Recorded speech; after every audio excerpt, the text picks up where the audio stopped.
Hello, this is Dr. Ben Voth. I'm standing outside of the Humphrey Lee Center here at Southern Methodist University.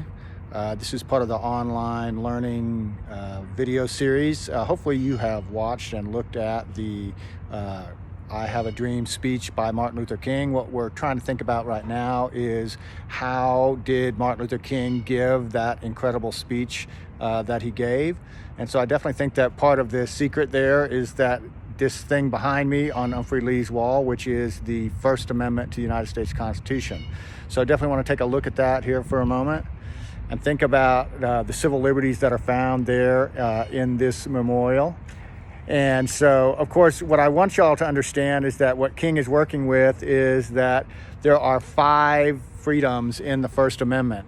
And so we are out here in front of the building to kind of think about how did King make that happen? How do we make things happen rhetorically or at an argumentative level? We use these 5 freedoms. And so take a look here at these freedoms as they're inscribed on the walls outside of Humphrey Lee, and you can see that there are indeed 5 freedoms. What's the first freedom that you see there? Hopefully you can see, it's a little bit complicated, but there is a freedom of religion. So we have the free exercise of religion, and we also have the Establishment Clause. And what those basically guarantee for us is a right to believe in God, to act on those beliefs, and also to not believe in God. That is also part of it. But the first civil right that was established in the United States Constitution was this idea that there'd be freedom of religion. And of course, Martin Luther King was a Baptist preacher. The churches were a very important part of the civil rights movement that would have been an indispensable part of their success in dismantling segregation and making the arguments that they made to end that racist practice here in the United States. So that's certainly an important ingredient. So if we look further here, what we find is that not only is there freedom of religion, but there's also freedom of speech. And that's probably the thing that I get the most excited about. I like to come in here to work sometimes, and I'll sometimes run my fingers over the freedom of speech right here and just like, oh my gosh, that just feels so good to know that we have freedom of speech. And so what I'm trying to do is make it possible for students like you to have their voice and be able to speak freely and things like that. And so freedom of speech is certainly one of the most important civil rights, and that's probably the one that I focus on the most in my work as Director of Debate and Speech here at SMU. This class will likely focus on trying to make it possible for you to speak, and certainly Martin Luther King gave the I Have a Dream speech, which was under the rubric of freedom of speech, a civil right in the U.S. Constitution. It's indispensable to social change, and I believe, and in some of my classes I talk about this, it's indispensable even to global change for people in Hong Kong or even people as remote as a place like North Korea, or maybe a difficult situation like Saudi Arabia or Burma.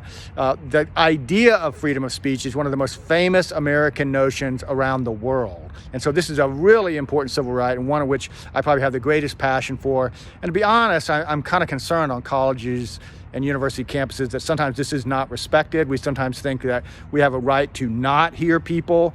That's not true.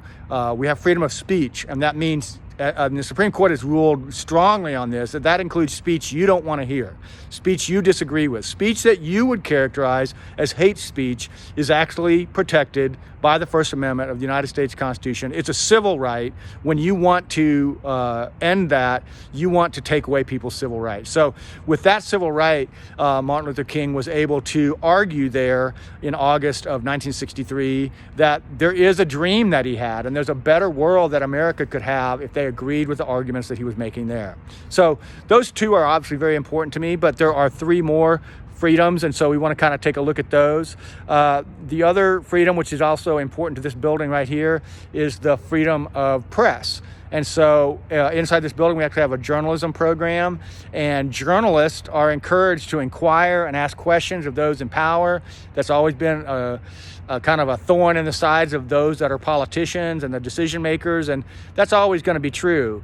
There were journalists there that day on August 28, 1963, when King was speaking. There were journalists there with cameras taking pictures and video, kind of like what you're watching, and that's a very important part of a free society. It's a civil right.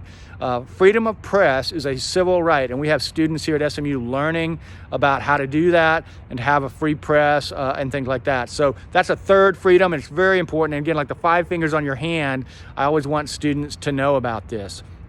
The fourth right that I think, civil right that we need to know about is the right of petition, that every American under the Constitution has a right to petition the government. In other words, to make a formal request and to actually go and say, hey, I want something to be different. And again, that might seem kind of mundane to you or kind of silly, but that's a real thing. Stephen F. Austin actually traveled to Mexico City one time to petition for the right of Texans in a Mexico territory that was Texas at that time. And they locked him up. They didn't want to hear his complaints about what was going on in terms of the Mexican jurisdiction of Texas and how they were administering it. So there was no petition right there. And Austin just sort of misunderstood that when he went down to Mexico City and ended up in jail. And that happens in a lot of societies, I'm sorry to say, where we just don't have a right to petition. So that's a fourth and important right, and that is something that the civil rights movement engaged in. King and Farmer and many others petitioned governments and said, hey, we want you to change this law. We are formally here in front of the body of the council or whatever governing authority to change this rule. And so finally, that brings us to the right of assembly. And that is the last thing that you see in the First Amendment there in that last line is a right to assemble. And so that's kind of interesting actually right now because we're in a crisis here in the United States where we're practicing social distancing. And so the assembly right for now is suspended in order to help with this virus that's so dangerous. But in a normal situation, a right to assembly would exist. It's very important. That's what they were doing on August 28, 1963, when tens of thousands of people came together on the National Mall to assemble and embody an argument and say, this is not how it should be. We would like to live out the freedoms that are in the Constitution more fully. We don't think they're being realized. And King made a powerful articulation of them. He was the last speaker that day on a long, hot afternoon on Washington, D.C. But what I'd like you to understand in this video is that all 5 of these freedoms were imperative to the success of that argument and the ultimate dismantling of segregation in the United States, which is a tremendous accomplishment. So I want every student, especially here at SMU, but really anybody who's watching this video, to understand that the 5 civil rights that are in the First Amendment are so very important. And so no matter what's going on, even in times of emergency, we want to understand that and respect that. So thank you for watching this video. I'm going to move on to my next station. Thank you.